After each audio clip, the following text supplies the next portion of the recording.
Haryana ground report से बड़ी खबर। यमुनानगर में हरियाणा सरकार की जिला जनसंपर्क एवं कष्ट निवारण समिति यानी ग्रीवेंस कमेटी की बैठक शुक्रवार को जगाधरी स्थित अग्रसेन कॉलेज के सभागार में आयोजित की गई। बैठक की अध्यक्षता हरियाणा के ऊर्जा परिवहन एवं श्रम मंत्री अनिल विज ने की। हाल ही में हरियाणा सरकार द्वारा जिलों की ग्रीवेंस कमेटियों में फेरबदल के बाद पहली बार अनिल विज को यमुनानगर की जिम्मेवारी सौंपी गई। बैठक में कुल 15 शिकायतों पर सुनवाई हुई, जिसमें 5 पुरानी और 10 नई शिकायतें शामिल रही। बिजली, नगर निगम, राजस्व, सड़क, पुलिस और टाउन प्लानिंग विभाग से जुड़े मामलों पर मंत्री ने अधिकारियों से जवाब तलब किया और कई मामलों में मौके पर ही कार्रवाई के निर्देश दिए गए। ग्रीवेंस कमेटी की बैठक के दौरान फरियादियों ने अपनी समस्याएं सीधे मंत्री अनिल विज और प्रशासनिक अधिकारियों के सामने रखी। बैठक में अवैध कॉलोनियों पर कार्रवाई न होने, शिकायतकर्ताओं को दफ्तरों में चक्कर कटवाने और विभागीय लापरवाही जैसे मुद्दे प्रमुखता से उठाए गए। मंत्री अनिल विज ने अपने चिर परिचित सख्त अंदाज में अधिकारियों की जमकर क्लास लगाई। उन्होंने अधिकारियों को नियमों की जानकारी देते हुए स्पष्ट कहा कि जनता की शिकायतों का समय पर समाधान होना चाहिए और किसी भी प्रकार की लापरवाही बर्दाश्त नहीं की जाएगी। आप सभी से अपील है, इस वीडियो को, इस खबर को शेयर जरूर करें और कमेंट करके आप भी अपना विचार जरूर साझा कीजिएगा। जितनी ये आजकल गर्मी का मौसम है और सभी शीतल हॉल में है, मैं सभी से निवेदन करूंगा, सभी स्थान ग्रहण दास जी, मेयर मैडम सुमन बहमनी जी का, हमारे विधायक षडहोरा रेणु मैडम जी का, हमारे जिला के बीजेपी के अध्यक्ष राजेश सप्रा जी, जिला परिषद के चेयरमैन रमेश चंद्र ठक्का जी और मार्केट कमेटी के चेयरमैन राकेश त्यागी जी का और हमारे एडीसी साहब और नगर निगम के कमिश्नर, सभी का मैं यहाँ पर हार्दिक स्वागत अभिनंदन करता हूँ। सभी ग्रीवेंस समिति के सदस्यों का हार्दिक स्वागत है, सभी अधिकारियों का और जितने भी प्रार्थी हैं सभी।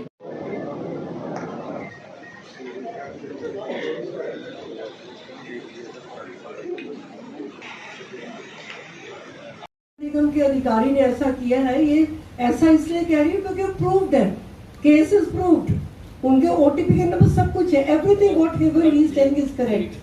Thank you. आगे आपने क्या सबकी तरफ से और अब हमें कोई दिक्कत नहीं है। क्या समस्या थी सर? हमारी सीवरेज की तो समस्या थी, जैसे कि सफाई वगैरह नहीं होती थी और अब महीने में 2 या 3 बार सफाई हो रही है, अब कोई दिक्कत नहीं।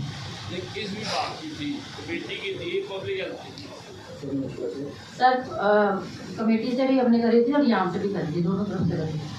वो तो सीवरेज नहीं, सीवरेज की सर, सीवरेज की मतलब की जो लीकिंग थी ना, 800 गज जगह मौजा गुलाब नगर रामनगर में खरीदी सर वो खरीदने के बाद जब मैं बच्चे के पास इंग्लैंड में रहता हूँ, आपने ही उनको वहाँ भिजवाया था, आपने एनओसी दी थी, वो बच्चे आज इंग्लैंड में डॉक्टर हैं सर। वो मैं बता रहा हूँ, धन्यवाद तो करूँगा सर, धन्यवाद तो करना सर, फर्ज बनता है मेरा सर। वो हुआ क्या सर, वो इन्होंने क्या, मेरा भाई जो 85 साल की उम्र का था, उन्होंने अपना एक प्लाट बीच में से बेचा सर और ये रजिस्ट्री 25/7/2025 को हुई सर, जिसमें ये दिखाते हैं कि रामनगर कॉलोनी वैध की लिस्ट में क्रमांक नंबर 5 का 1996 पर वैध है।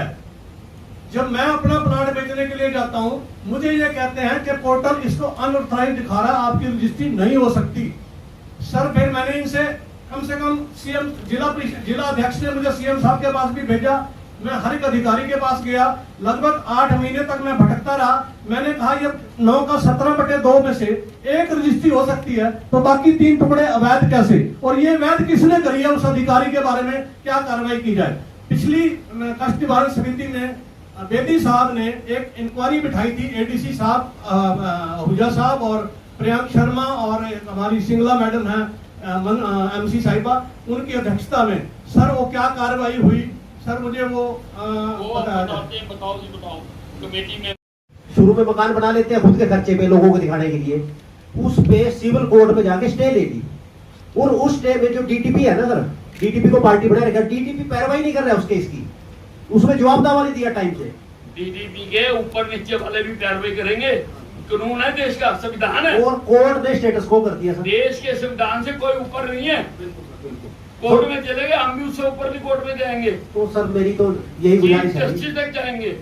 सर, ये हम करेंगे ना, मैंने बना दी ना, कमेटी बना दी। धन्यवाद सर, धन्यवाद। मैं हरियाणा को गदर नहीं बनाने दूंगा, मजाक बना रखा। हाँ जी, ये वाला साल हाँ जी, हाँ जी। अच्छा 12 अप्रैल को जी खेत में से गेहूं चोरी हुई।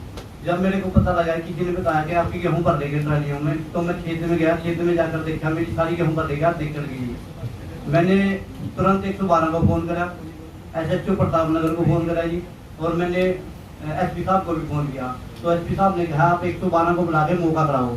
मैंने 112 को मौका कराया जी, और उसके बाद मौका करने के बाद 112 चली गई। फिर मैंने अपने तौर पे गेहूं ढूंढ ली जी। मैंने देखा एक आश्रम के पास गेहूं गिर चीज ने। उसके बाद मैंने SHO प्रताप नगर को फोन करा, अगर जी मेरी गेहूं यहाँ पड़ी, इसको रिकवर कर लो आप। या फिर उसके बाद मैंने 112 दोबारा बुलाई थी। उसमें 112 में रमेश कुमार जी थे, में आए, उन्हें भी SHO साहब को फोन करा, भैया इनकी गेहूं यहाँ पड़ी, इन्हें पहचान ली अपनी गेहूं। तो उसके बाद मैंने लिखित में शिकायत दी प्रताप नगर जी बाई नेम जी। उसके बाद मैंने मेरे घर क्या किन्ने लेके गए ट्रालियों में, मैंने उसकी कैमरे की फुटेज निकाली और फुटेज मैंने थाने में दे दी। फुटेज के बाद FIR तो कर दी 54 नंबर जी, पर उस दिन से लेके आज 47 दिन हो गए जी, कोई कार्रवाई नहीं हुई। अगर लीक करा है तो उसके खिलाफ आपने क्या कार्रवाई की है? सर इसमें रिकवरी उसी से इनिशिएट करिए सर। रिकवरी तो की है, लीक क्यों करा? सर ये JCB वगैरह से एक्सकेवेशन कर रहे थे सर, उस टाइम लीक हो गया था सर, मिनी से काम चल रहा है। जांच कराओ, ठीक है सर। लीक क्यों करा?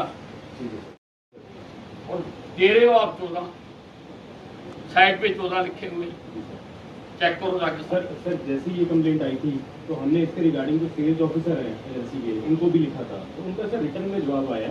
उन्होंने फर्दर एजेंसी के साथ भी टेकअप करा। उनका जवाब ये है कि जो 12 के 12 सिलेंडर थे वो उन्होंने डिस्बर्स करे हैं सर। उन्होंने इवन जो मेरी बात सुनो जी सर, ऐप पे 14 क्यों लिखे थे? सर ये व्यक्ति मेरे पास खुद आया था सर, ये उस टाइम बिल्कुल सेटिस्फाई नहीं था। इन्होंने खुद ही स्टेटमेंट दी थी कि मुझे 12 सिलेंडर नहीं मिले। वो 12 नहीं लेता, जी बाकी के 9 सिलेंडर कहाँ बेच रहे, वो कहाँ ब्लैक कर रहे? सर जो हमारे मेरी बात डोंट टेल मी, वो रिकॉर्ड दे रहे हैं। आज आपने उसको चाय समोसे खिला के बाहर उठा दिया हो, बिल्कुल मत कहिए सामने, पर गैस एजेंसी में गड़बड़ होती है, इसका सारा रिकॉर्ड चेक करो। कौन भाई ADC साहब कौन है? आप हो ADC साहब, इसका सारा रिकॉर्ड चेक करो, और गलत पाया जाए एजेंसी को सील करो। मेरा ऑर्डर। कैसे कर सकते हो आप? उसके ऊपर 14 चढ़ा रखी है, उसके पास के 5 है, वो तो 5 ही ले रहे, बाकी 9 किसको जा रहे हैं? गोडाउन चेक करो, एजेंसी चेक करो, राजी करो। गड़बड़ी पाई जाए सील कर दो, पर्चा दर्ज कराओ। नाम उसने कोर्ट में दे दिया, तो कोर्ट से तो कोर्ट ही निकाले, मेरे को कोई अधिकार नहीं कि मैं आपका नाम निकालूं। वालों सबकी कंप्लेंट्स ले लूंगा, और मेरे हिदायत होती है, DC मैडम पहले भी कैंसल हमारे साथ रही, आप सबके एप्लीकेशन ले लेंगे, आपको एक्नॉलेज करेंगे कि इस डिपार्टमेंट को मेरे देश पर से भेजने की कार्रवाई करने की, क्योंकि सारों की मैं पढ़ नहीं सकता यहाँ, और जिसकी नहीं होगी वो आ जाना, उससे हम पूछ लेंगे डिपार्टमेंट को बुला के। लो पहले एप्लीकेशन ले लो जी, पहले एक दिन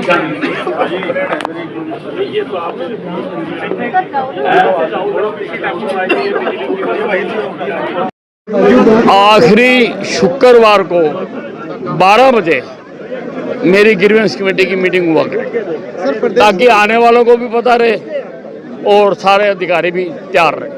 सर प्रदेश अध्यक्ष बडोली को कार्यकाल होने से पहले से बदल दिया गया है। उनके ऊपर जो प्रदेश अध्यक्ष बडोली थे उनका कार्यकाल होने से पहले बदल दिया गया, और 1 साल पहले आपने कहा था कि उनको इस्तीफा देना चाहिए, उनको एलिगेशन लगे थे। भाई देखो, हमारी जो है हमारी प्रजातांत्रिक पार्टी है, हमारी पार्टी में बाकायदा सारे चुनाव होते हैं, बाकायदा समय समय पर तब्दीलियाँ होती हैं, उसी के तहत ये हुई है। सर आंख में क्या समस्या आ गई सर, काफ़ी दिक्कत हो रही है? और यार कमज़ोर आदमी को सारे काट जाते हैं।